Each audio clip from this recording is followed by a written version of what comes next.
concern as Uniswap-backed DeFi Education Fund dumps $10 million worth of UNI. The recently formed DeFi Education Fund has come under fire for abruptly announcing it had liquidated half of the 1 million UNI tokens donated to it through UNI governance. The controversial Uniswap-funded DeFi Education Fund has liquidated half of its donated funding into stablecoins, attracting condemnation from many in the crypto community. On June 12, the fund tweeted that it was selling 500,000 UNI to Genesis Trading for 10.2 million USD in an over-the-counter USD trade, despite the Uniswap proposal for the fund indicating it would liquidate the 1 million UNI over 4 to 5 years. In May, the student organization, Harvard Law Blockchain and FinTech Initiative, launched a governance proposal advocating for the creation of the fund and allocation of 1 million UNI, worth roughly $18 million at current prices, to the entity to support educational initiatives and policy lobbying for the decentralized finance sector. At the start of this month, the proposal was passed, and the UNI tokens were transferred to the fund.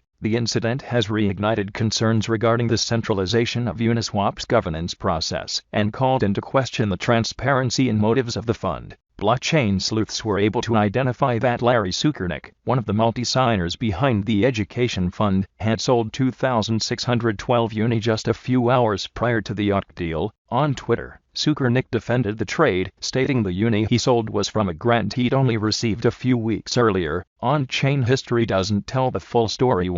The UNI I sold out of my address was from a grant a group of us received a few weeks back. Just noticed we received it, so sold it for us to send it to people too. The UNI for DEF was already sold by the time of the above sale.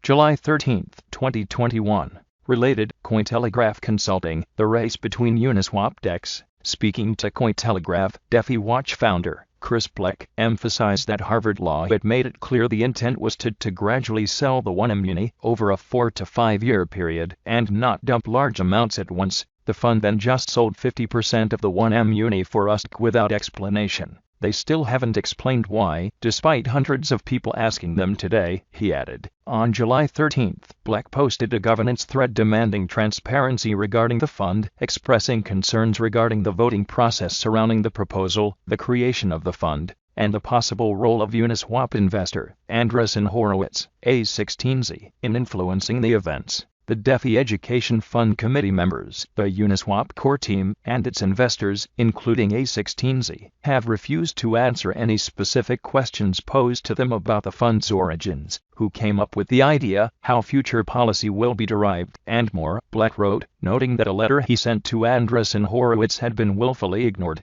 After the vote finished and the fund was created, I sent a new set of questions on June 29 to A16Z, as it appeared that the vote only won due to governance delegates using voting power given to them by A16Z. These questions were also willfully ignored. Black also called for Sukernick to stand down from the fund's committee, telling Cointelegraph, even if it was unintentional, the appearance of a member of this committee selling UNI tokens from his own account just hours before triggering a massive 500k UNI sale is exactly the type of behavior that would trigger a regulator. It would send the right message if Sukernick resigned from the committee and allowed someone else to take his place.